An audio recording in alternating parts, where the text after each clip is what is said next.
O Chapéu do Mago, Dr. Ítalo Marcilli, parte 3, O Mago. O primeiro arcano do tarô é o Mago.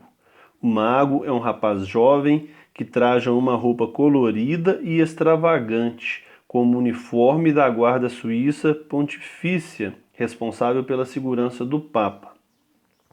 Ele segura um bastão que, na maioria dos baralhos, aparece na mão esquerda. Na mesa que fica à sua frente, alguns elementos, discos, uma faca desembainhada, etc. Em todos os baralhos, o mago é representado com algo sobre a cabeça, em geral um grande chapéu. Esse chapéu tem a forma de Leníscata de Bernoulli, curva algébrica descrita por Jacob Bernoulli em 1654, como modificação de uma elipse e logo depois adotada como símbolo para representar o infinito.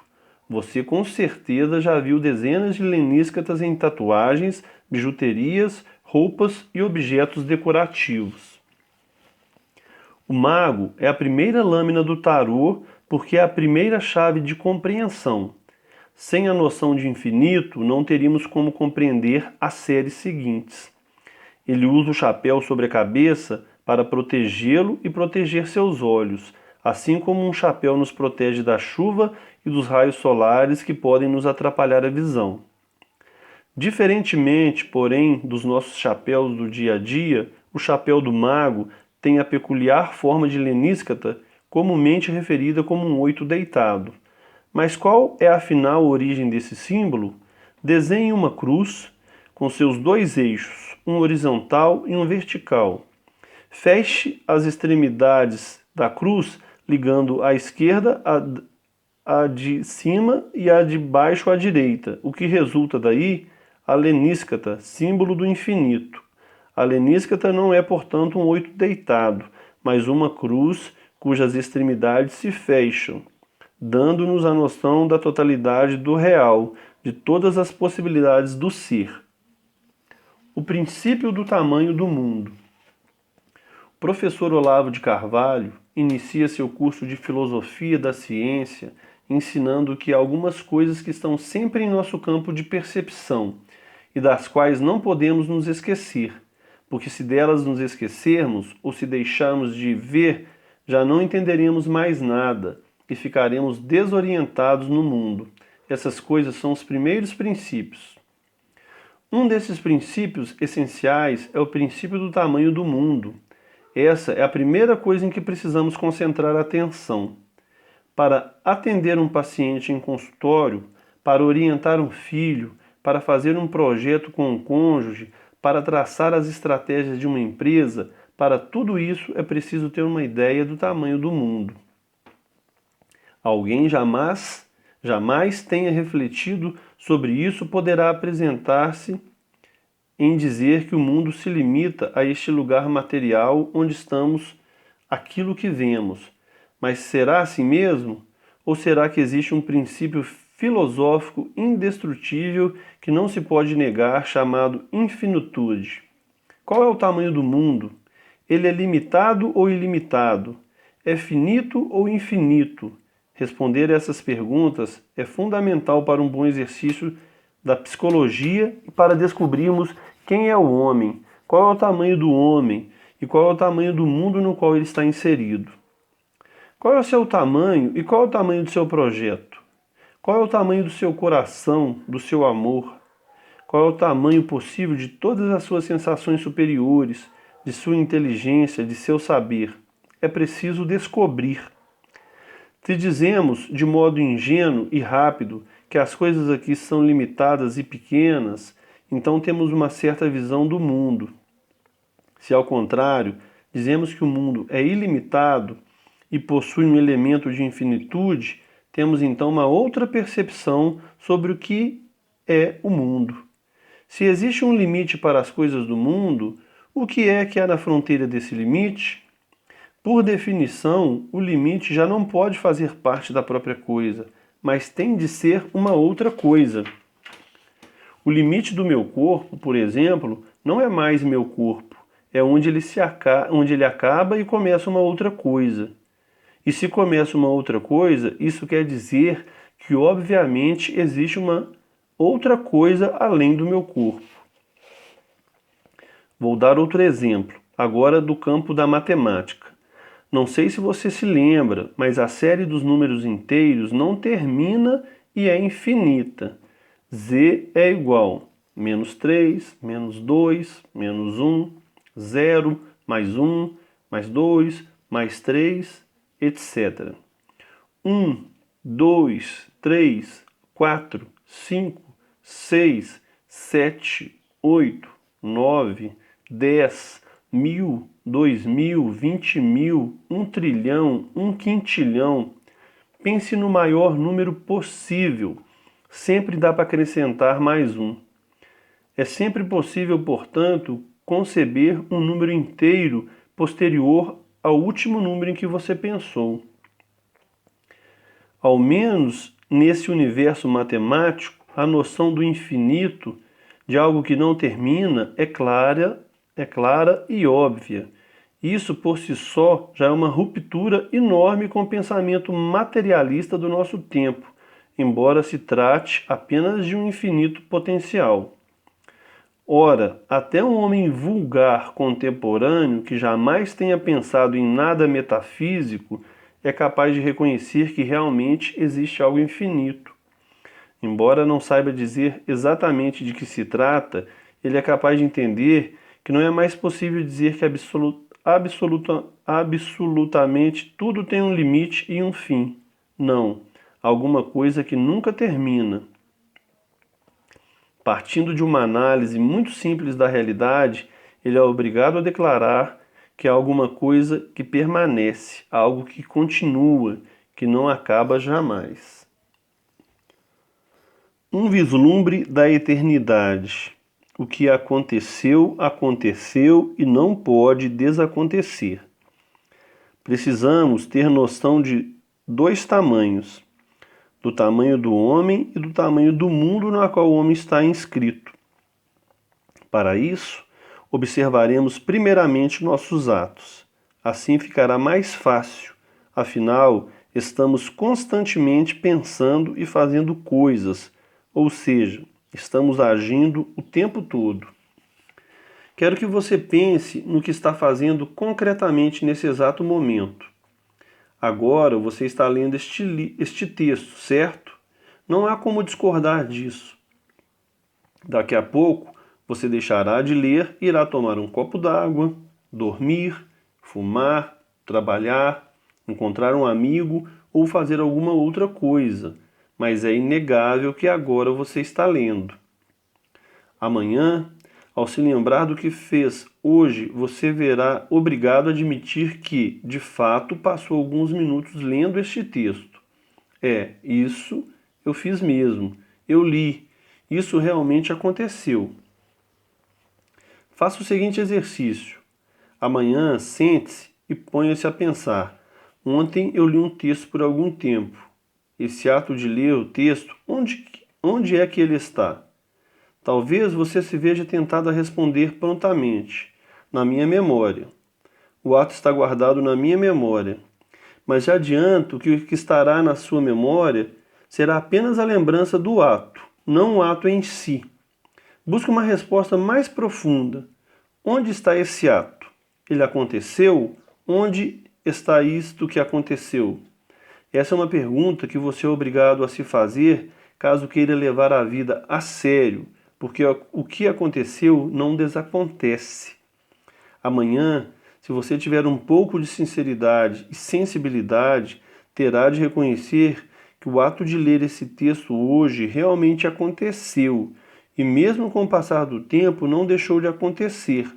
Por acaso algum dia aquilo deixará de ter acontecido? Nunca. Estará registrado em algum lugar, e isto continuará sendo. Eis uma declaração de suma importância. Há coisas que são. Aquilo que aconteceu, aconteceu. Aquilo que é, é. A memória guarda apenas um registro do ato, mas o ato precisa existir em algum lugar, pois aquilo que aconteceu não pode desacontecer. Você, por exemplo, pode não se lembrar do que comeu ontem no almoço, mas a falha em sua memória não apaga o ato de ter comido algo que está registrado em um lugar maior do que a sua própria memória. Em outra ocasião, abordarei a questão da lembrança como ação do ego, mas agora interessa-nos o conceito de infinito. Algumas pessoas dirão: ora, o que aconteceu está na história. É claro, mas a história é também uma espécie de lembrança. É um registro de coisas que aconteceram, que pode ser transmitido oralmente ou por escrito. Não confundamos o registro da coisa com a coisa em si.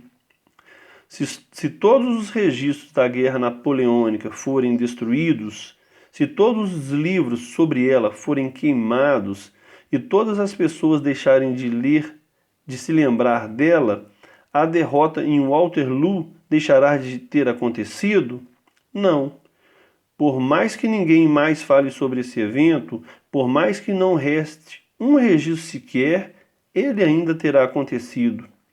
Esse é um primeiro vislumbre de um lugar chamado eternidade.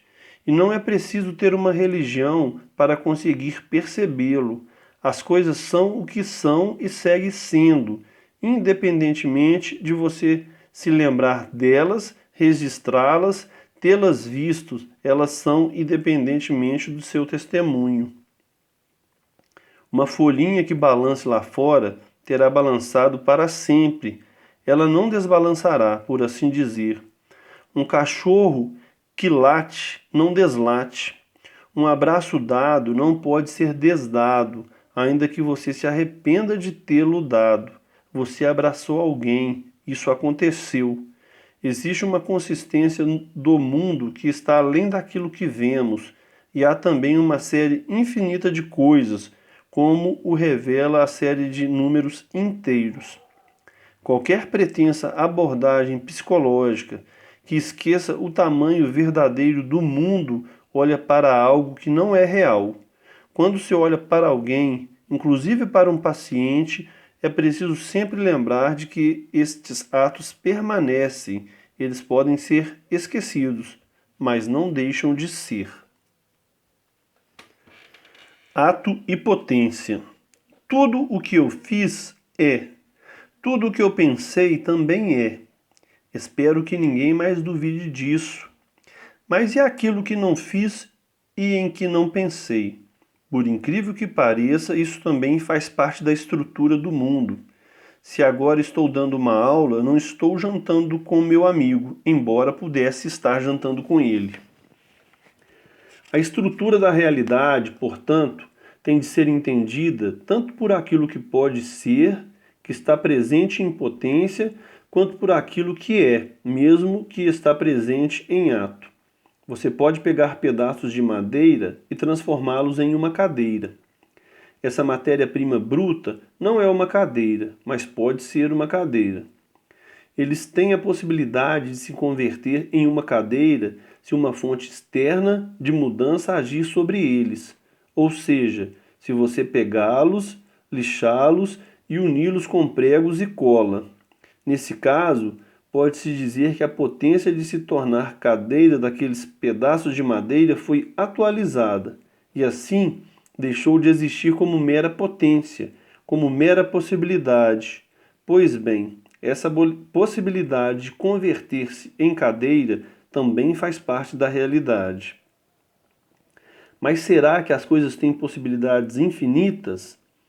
Quando uma coisa não é algo em ato, será que ela sempre poderá adquirir aquelas formas que atualmente não tem?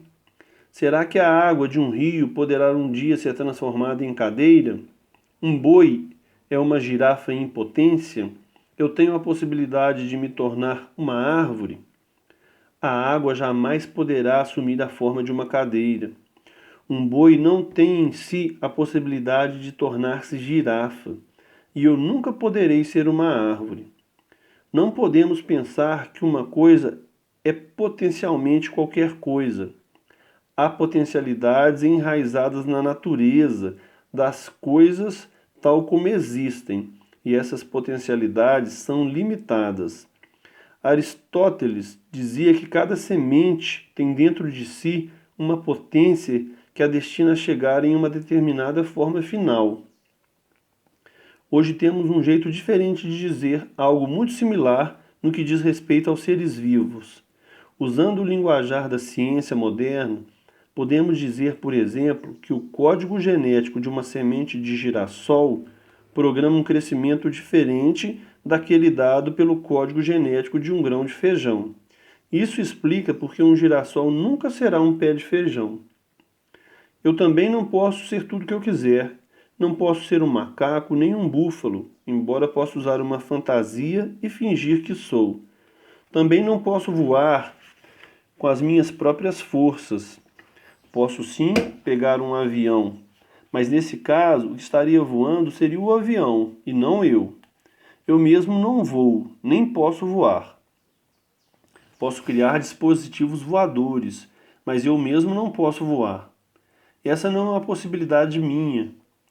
Tenho, por outro lado, várias outras possibilidades, e muito mais possibilidades do que um pedaço de madeira. Tenho a possibilidade de ser nobre, vil, generoso, mesquinho, avarento, gordo, magro, forte, fraco. Por outro lado, há certas coisas que não poderei jamais ser nem desenvolver.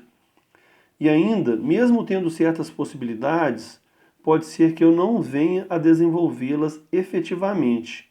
Por exemplo, mesmo podendo ser magro, tendo a possibilidade de fazer uma dieta e exercícios físicos, talvez eu continue sendo gordo. Se tomo um charuto nas mãos, posso fumá-lo ou não fumar. Ambas são possibilidades do real. Ambas as coisas podem acontecer. E sabemos que um charuto pode ser queimado. Não importa agora saber como nós o sabemos. Basta entender que um charuto pode ser queimado, ainda que não venha a sê-lo. Quando você olha para uma pessoa, você sabe que ela pode lhe dar um abraço, ainda que não o faça. Você sabe que ela pode amá-lo, ainda que não o ame. Essas são possibilidades de um homem.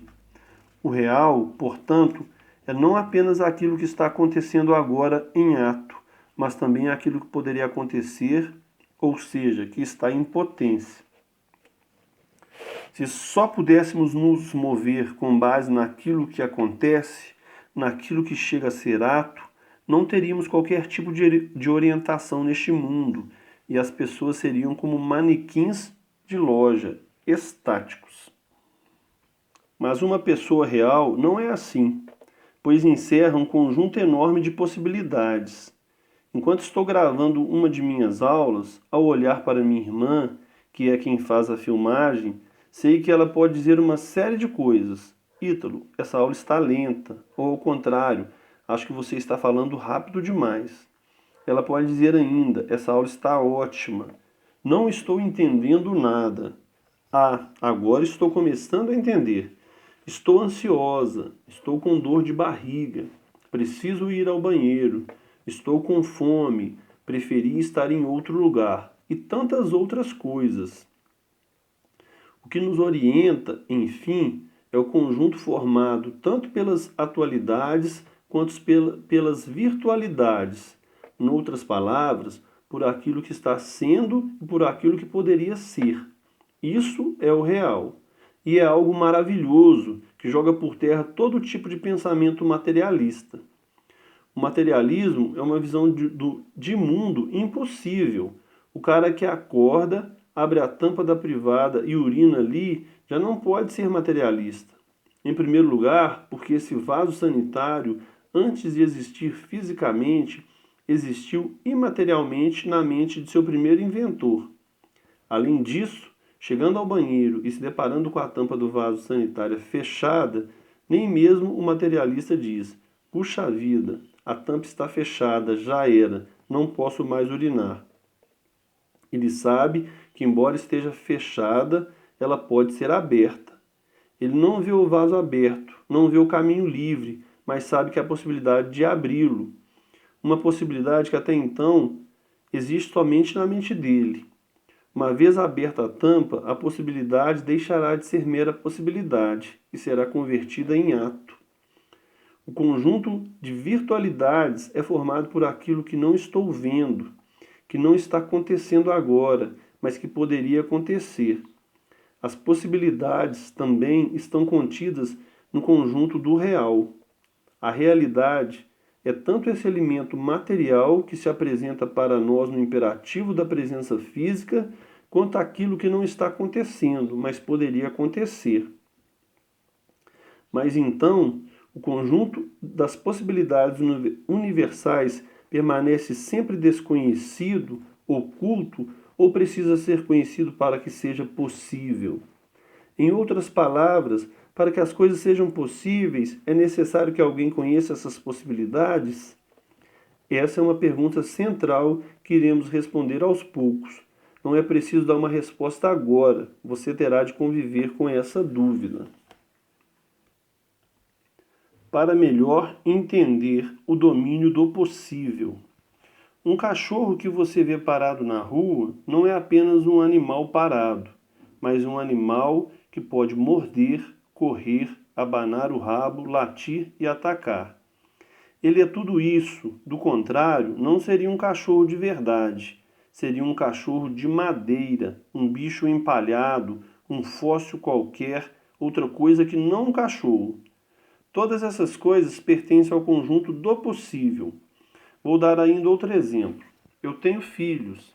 Talvez eles tenham filhos. E talvez os filhos dos meus filhos também tenham filhos. Nada disso está presente agora, pois esses netos e bisnetos não existem. Meu filho mais velho tem apenas 9 anos e não poderia ser pai agora, ainda que o quisesse. Mas pode ser que, algum dia, ele se case e tenha filhos, ou que os tenha mesmo sem se casar. Pensemos agora nos meus bisnetos, que estão ainda mais longe da minha percepção. É mais fácil pensar nos netos, afinal, se meus filhos mais velhos tiveram um filho, esse filho será meu neto. Mas um bisneto é algo mais distante, pois o filho do meu filho ainda nem existe. No entanto, é perfeitamente possível que eu tenha bisnetos. Não é nenhum absurdo que eu os venha a ter, pois fui pai cedo, já aos 23 anos. Logo, é perfeitamente possível que eu viva para ver meus bisnetos. Se o Ítalo, meu filho mais velho, for pai cedo, e se o filho dele também o for, verei meus bisnetos e conversarei com eles. Hoje, porém, meu filho ainda não tem filhos e nem sequer tem potência fisiológica para tê-los. Não obstante, posso desde já falar dos filhos dele e dos filhos dele. Por quê? Porque isso é possível. O possível, portanto, não se limita à possibilidade no presente. Minha irmã pode se mexer aqui na minha frente. O mover-se dela é possível agora. Já a existência dos meus bisnetos é uma coisa possível remotamente. Ambas, porém, são possíveis, logo estão dentro do quadro do real. Já conhecemos algumas possibilidades e ainda muitas outras, conquanto não as conheçamos e conquanto ninguém consiga sequer imaginá-las. Ser em ato puro. O lugar daquilo que é possível, tanto daquilo que nosso conhecimento alcança, quanto daquilo que nem imaginamos ou conseguimos perceber, tem um nome em filosofia. Chama-se logos, ou verbo. O lugar do possível está contido no logos. Ele é o tamanho do real. Religiosos não se confundam. Falar de logos não exige um ato de fé. Estamos apenas usando a razão e a visão, que sozinhas já dão conta do trabalho, vendo como são as coisas e dando-lhes nome. Pois bem, a realidade na qual as coisas podem vir a ser, podem ganhar o ser em que podem acontecer, chama-se logos ou verbo. Não é à toa que a filosofia também chama esse ente, que é a totalidade do real, de ser em ato puro, porque nele tudo é ato. Ele é um ser totalmente desprovido de matéria ou de potência. Tudo nele é. E é esse ato puro que dá ao ser às coisas. É esse mesmo ser que se apresenta a Moisés dizendo: Eu sou aquele que sou. Como quem diz: Eu sou aquele que é. Eu sou o eu sou. Em mim tudo é ato, nada escapa. Para entendê-lo não é preciso ter fé, somente razão.